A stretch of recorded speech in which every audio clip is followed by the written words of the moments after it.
México. Establecimiento del modelo neoliberal. La transmisión de México al neoliberalismo fue iniciada con Miguel de la Madrid Hurtado, con la idea de modernizar el país, lo que bien podríamos traducir en la acción del Estado por establecer las bases que vencerán alguna dificultad para el camino hacia el libre mercado globalizado. Pero el presidente que tuvo más importancia en este modelo económico fue Carlos Salinas de Gortari. El neoliberalismo ofrecía dos cosas. Uno, a los países desarrollados les abría la posibilidad de expandir sus empresas al creciente gran mercado internacional. Y dos, los países subdesarrollados experimentarían un fuerte movimiento económico tendente a su modernización al integrarse a dicho mercado. México no tenía dictadura, pero se encontraba inmerso en una severa crisis que se caracterizaba por la industria no alcanzaba la competitividad necesaria que le permitiera obtener sus propios recursos y continuar su crecimiento. La agricultura estaba exhausta por haber transferido buena parte de sus recursos a la industria, y el país tenía que importar grandes volúmenes de granos básicos. La deuda externa era enorme. El peso mexicano había sufrido una fuerte devaluación respecto al dólar norteamericano. Los precios de los bienes se incrementaban constantemente, lo que creó una inflación anual sin precedentes que reducía la capacidad de compra de la población. México no era objeto de crédito en la banca privada, y solo instituciones financieras internacionales como el Fondo Monetario Internacional, FMI, y el Banco Mundial, BM, se lo otorgaron. Las principales características del neoliberalismo son la desregularización, medio que elimina parte de los controles oficiales a favor de la producción privada de bienes y servicios. Venta de bienes de inversión a particulares. Concesión a la iniciativa privada de servicios, principalmente los de comunicaciones y transportes. Eliminación de subsidios. Adelgazamiento del aparato burocrático. Crecimiento del ejército industrial de reserva. El modelo neoliberal en México se ve más presente en el sexenio de 1989-1994, con el presidente Carlos Salinas de Gortari. Un acontecimiento que ha promovido el modelo neoliberal en México ha sido el Tratado de Libre Comercio con América del Norte.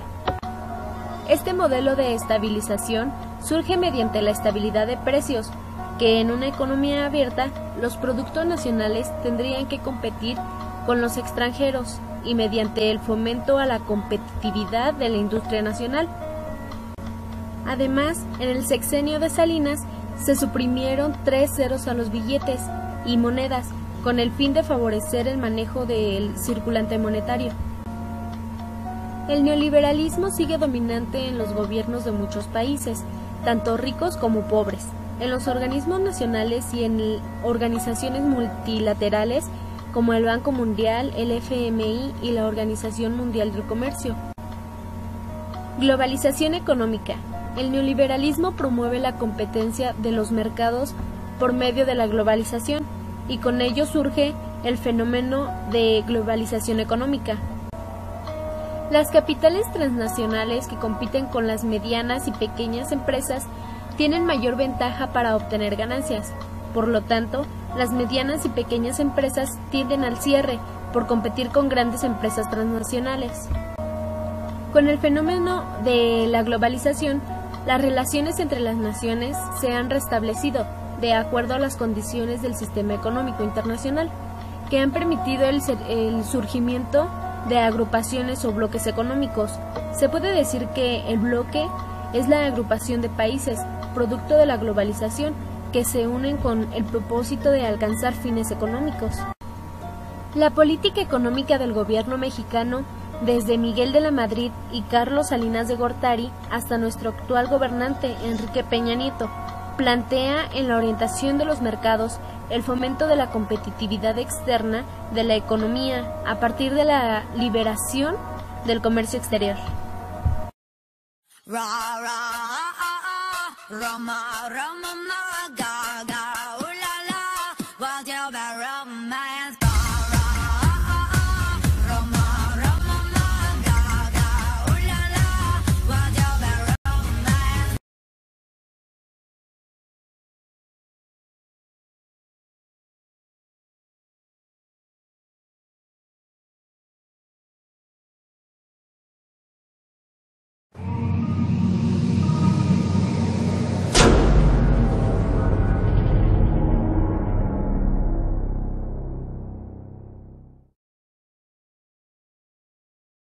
Mucho tiempo la juventud estuvo dormida, pero hoy despertó. En el 2012 la juventud despertó para luchar por un México democrático.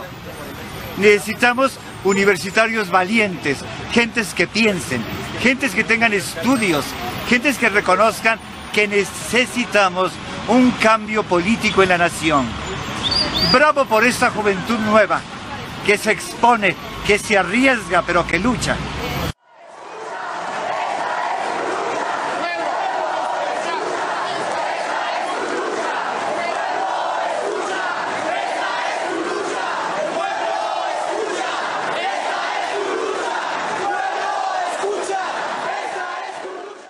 Como sabemos, las manifestaciones sociales son importantes e indispensables para que la gente pueda externar su punto de vista e inconformidades con la sociedad política que gobierna, dando a conocer malos manejos de los protagonistas de la vida pública en México.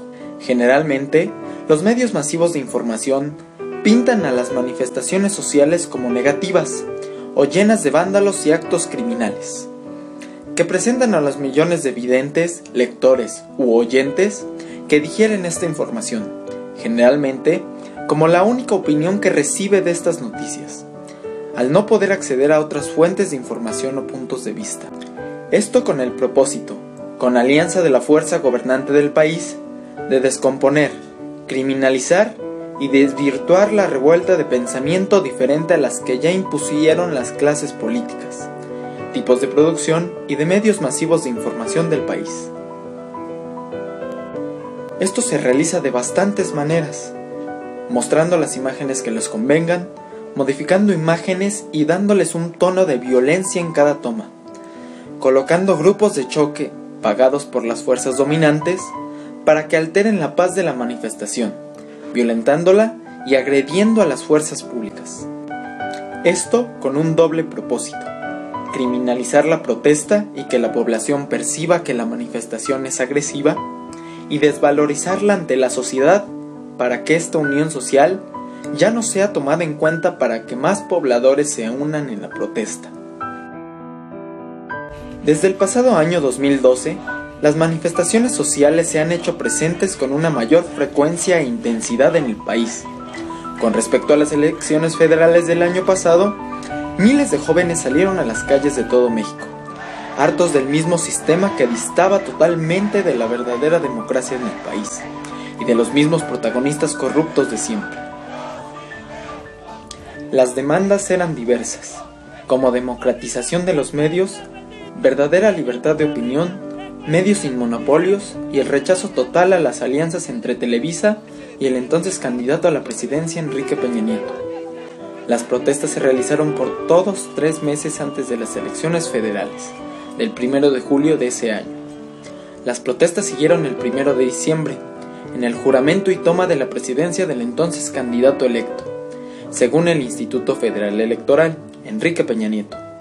Los estudiantes, inconformes con la ratificación del IFE, salieron a las calles a protestar contra, según la manifestación, el gobierno espurio y televisivo de Enrique Peña Nieto y el fraude orquestado por las grandes arcas priistas, incluyendo al expresidente de la nación, Carlos Salinas de Gortari, detrás de las decisiones de la figura política de Peña Nieto. El gobierno entrante organizó la primera de las represiones de manifestantes en el sexenio del priista. Estudiantes golpeados, detenciones arbitrarias, periodistas encapsulados y llevados como criminales a rendir cuentas de violencia que ellos no orquestaron, grupos de choque coludidos con las autoridades generando violencia, fue el saldo de ese trágico para las protestas sociales en el país.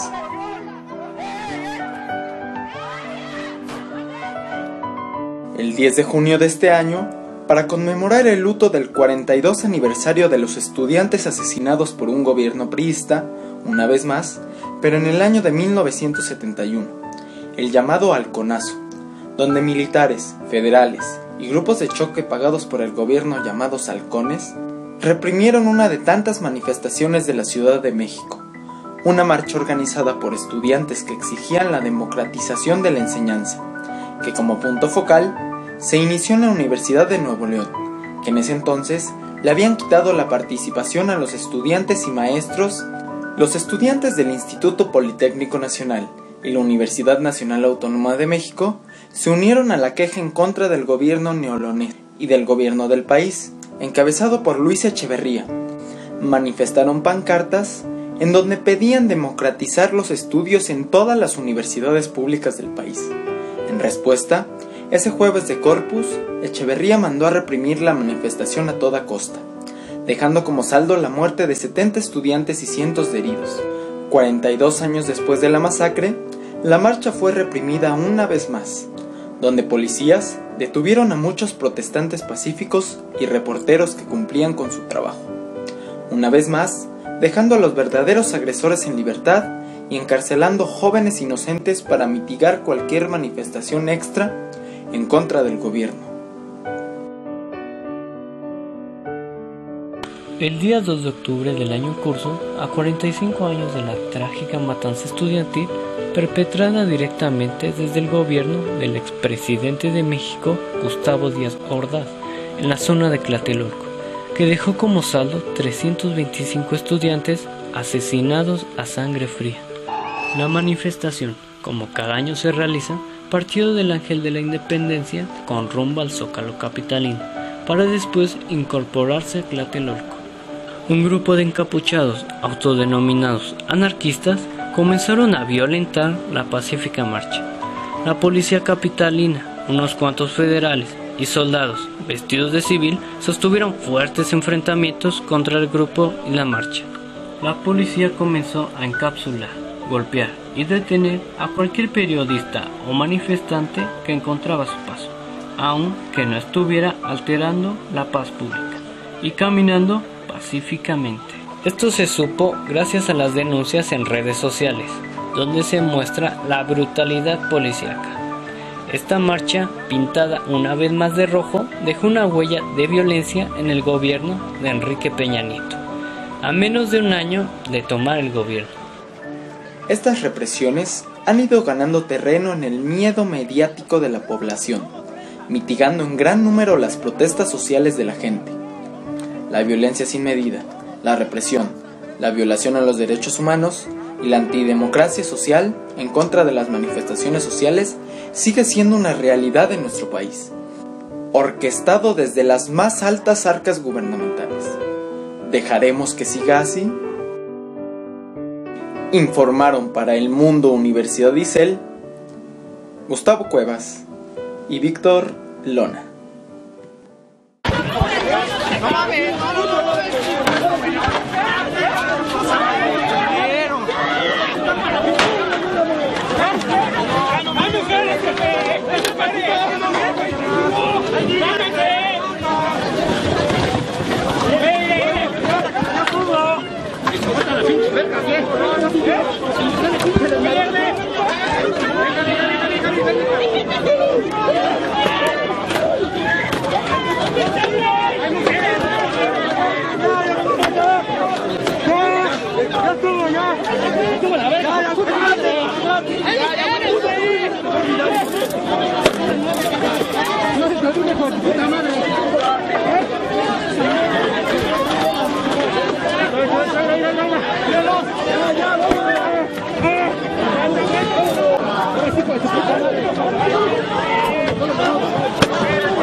¡Por acá! ¡Déjale pinche las madrosas! ¡Aquí griten qué! ¡Véngase! ¡Pendejo dicen, no!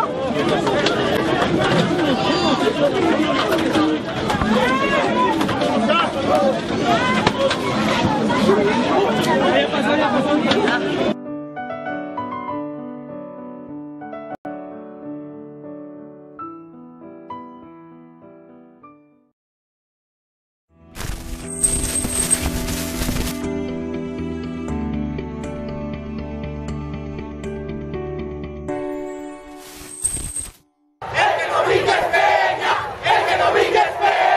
Más de 20,000 personas se unieron en Guadalajara a la megamarcha anti-Peña Nieto, en repudio al presunto fraude electoral y a la imposición que aseguran ocurrió con el candidato del PRI a la presidencia de la República. Aris y Peña, la misma idea. Yo sí leo, no veo tele.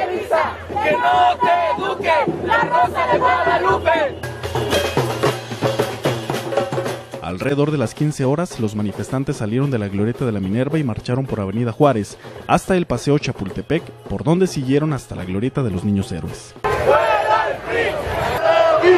¡No me lo contaron! ¡Venga y Aristóteles, un fraude organizado! Si hay imposición, habrá revolución. 2 de octubre. ¡No se olvida! Peña no ganó, el IFE no ayudó. Televisa, TV Azteca, Imagen Informativa y Milenio están siendo cómplices de este fraude electoral.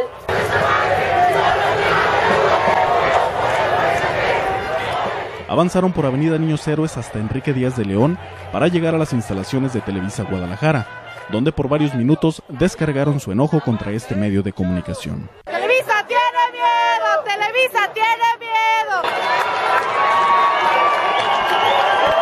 ¡Cobardes! ¡Cobardes! ¡Cobardes! ¡Cobardes! ¡Cobardes! ¡Salgan! ¡Es cobardes ante el pueblo! Posteriormente continuaron por Avenida Alemania hasta el Grupo Milenio, donde, a diferencia de Televisa, una comitiva fue escuchada por el jefe de información, Miguel Ángel Puértolas. Además, el periódico Milenio fue uno de los primeros en anticiparse a señalar por medio de su página web al candidato priista como ganador de los comicios electorales del 1 de julio, incluso sin tener base sobre la información por parte del PREP para hacerlo. Mientras esto ocurría, el resto de los inconformes gritaba consignas contra este medio de comunicación, al momento que avanzaban hacia Calzada del Águila para llegar a la sede estatal del PRI, donde guardaron un minuto de silencio y caminaron con un brazo extendido en son de protesta. El contingente siguió por Avenida 16 de Septiembre hasta la Plaza de la Liberación, donde concluyó la protesta con la interpretación del himno nacional y con otro minuto de silencio.